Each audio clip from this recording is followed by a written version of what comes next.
Pra, kur Marsi humbi atmosferën e tij, për çfarëdo ashtu le qoftë, ai humbi të gjithë presionin që mbante ujin në gjendje të lëngshme, kështu që lumenjtë dhe liçenet thjesht avulluan dhe u zhdukën në hapësirë, duke lënë pas vetëm ujin që tashmë ishte i ngrirë fort në polet veriore dhe jugore të planetit. Ose të paktën, kështu mendonim se kishte ndodhur deri rreth një javë më parë. Pastaj gjërat filluan të bëhen të çuditshme. Ky është lënduesi InSight i NSS. Është një nga heronët e pavlerësuar të eksplorimit Marsit. E gjithë lavdia zakonisht i shkon rovereve dhe dronit vogël helikopter, por është lënduesi i thjeshtë që sapo ka riskruar librin për Marsin. InSight arritin sipërfaqen e planetit Kuq në vitin 2018, duke ulur në një rajon të njohur si Elysium Planitia. Nuk kishte asgjë të veçantë në këtë vend, përveç faktit që u zgjodh për gjeografinë e sheshtë dhe të lëmuar që ofronte zonën më të sigurt mundshme për ulje. Pasi lënduesi u vendos, ai përdori një krah robotik për të ulur dy instrumente në sipërfaqe. Majtësja e vogël e zezë është një sond për rrjedhjen e nxehtësisë dhe në kupolën e bardhë ndodhet një sismometër i quajtur eksperimenti sismik për strukturën e brendshme. Misioni kryesor i InSight ishte të marrë dridhjet e prodhuara nga tërmetet marsiane. Tërmetet marsiane janë disi si tërmetet në tokë, pasi janë një lëkundje natyrore sipërfaqes dhe brendësisë planetit, e shkaktuar nga një çlirim i papritur i energjisë. Në tokë, ky çlirim ndodh përgjatë vijave të çarjes mes pllakave tektonike, por në Mars nuk ka tektonik. E gjithë sipërfaqja është një guaske vetme pa ndërprerje. Prandaj duke e pamundur që Marsit përjetonte lëkundje të shpeshta, por në vitin 1976, sismometri në bordin e sondës Viking 2 të NASA-s zbuloi dy ngjarje të veçanta që dukeshin shumë si tërmete. Kështu, 40 vjet më vonë, InSight u dërgua për të konfirmuar ekzistencën e tërmeteve marsiane dhe pikërisht këtë bëri. Kupolla e vogël e bardhë mbi sismometrin e mbron atë nga çdo ndërhyrje erës apo termike, duke siguruar që gjithçka që ai zbulon vjen nga poshtë sipërfaqes së Marsit.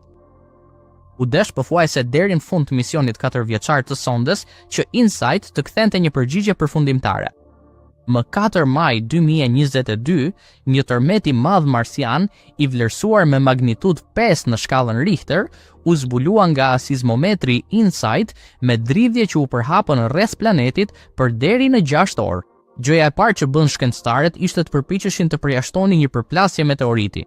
Vlerësohet se një krater me diametër të paktën 300 metra do të ishte lënë pas nga çdo objekt mjaftueshëm i madh për të krijuar valët sismike që zbuloi InSight. Imazhet satelitore nga orbita e Marsit nuk arritën të gjenin asnjë ngjarje përplasje përkatëse.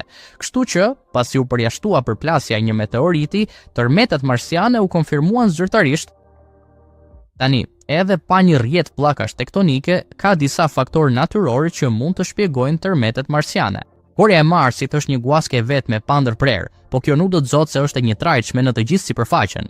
Ka vende ku është e hollë dhe vende ku është e trashë. Ka vulkane të jashtëzakonshme gjigante që krijojnë përqendrime të mëdha mase në sipërfaqe.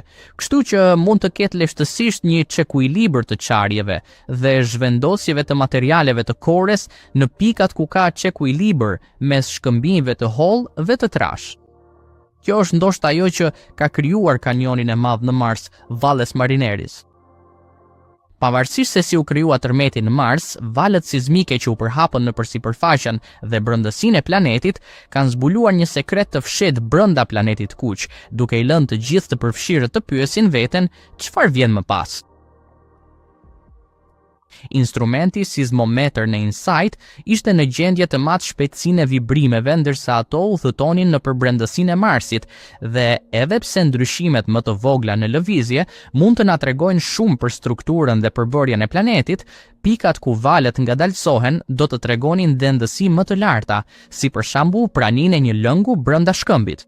Ne bëjmë këtë gjatë gjithë kohës në tokë për të lokalizuar lëngjen nëntoksore. Sismologjia mund të përdoret për të gjetur një vend të saktë për të hapur një pus ose për të shpime për naftë, dhe pikërisht këtë ka bërë tani në Mars. Sipas një analize të re të dhënave sismike nga InSight, Marsi ka një oqean nëntoksor me ujë të lëngshëm të fshehur thellë nën sipërfaqen e planetit.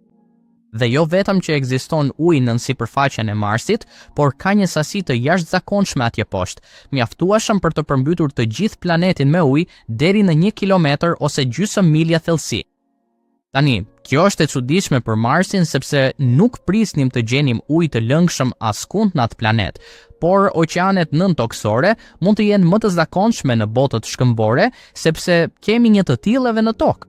A e dinit që ka më shumë ujë nën sipërfaqen e tokës se sa në të gjitha oqeanet së bashku?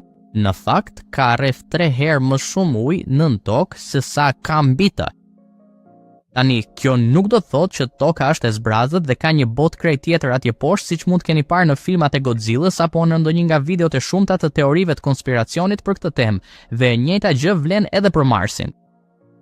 Ajo për cilën po flasim është shkëmbi poroz, që është i ngopur me ujë të lëngshëm. Në tokë, këtë shkëmbë e quajmë ringudit dhe mendohet se uji që përmban është nxjerrë nga vetë shkëmbi për shkak të nxehtësisë dhe presionit të madh të mantelës së tokës.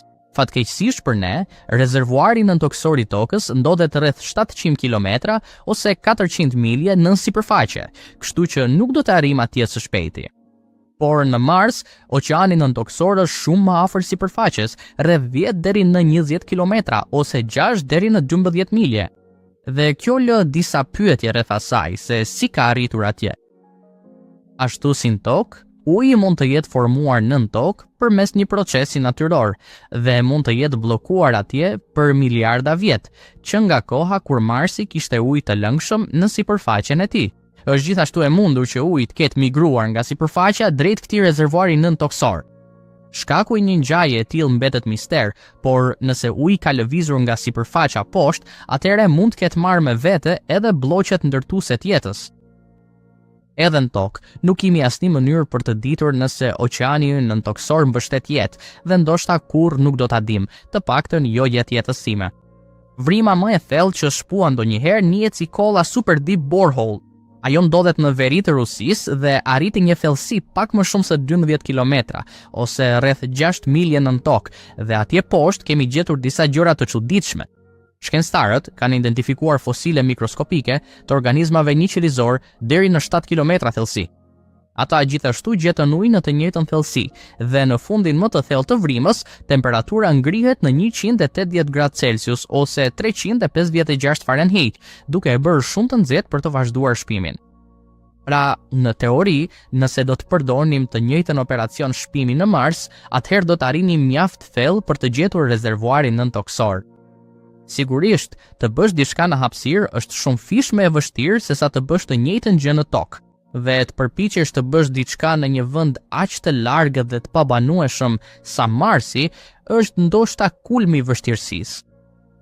Edhe Elon Musk do ta kishte të vështirë të ndërmerrte diçka aq ambicioze sa të shponte një vrim gjigande në Mars, dhe ky njeri tashmë zotëron një kompani për shpimin e tuneleve.